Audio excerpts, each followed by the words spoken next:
આજે 24 કલાક ગુજરાતના ખેડૂતો માટે માવઠાનું સંકટ 40 થી 50 કિલોમીટરની ઝડપે પવન સાથે કમોસમી વરસાદની આગાહી કાલે 11 જિલ્લામાં પડી શકે વરસાદ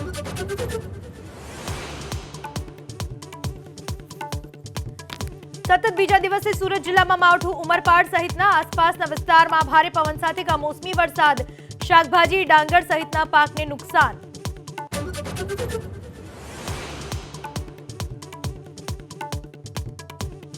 માવઠાથી ખેતી પાકને થયેલા નુકસાનનો સર્વે કરવા કૃષિ મંત્રી રાઘવજી પટેલનો ખેતીવાડી વિભાગને આદેશ પાકને સુરક્ષિત રાખવા ખેડૂતોને સલાહ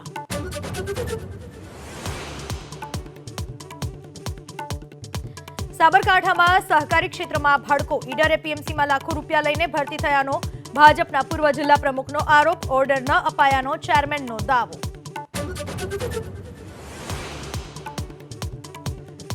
24 કલાકમાં હાર્ટ એટેકથી રાજ્યમાં વધુ 2 લોકોએ ગુમાવ્યો જીવ મહેસાણાના લાડોલમાં ફરજ બજાવતા એએસઆઈ અને સુરતમાં 40 વર્ષીય યુવકનું હાર્ટ એટેકથી મોત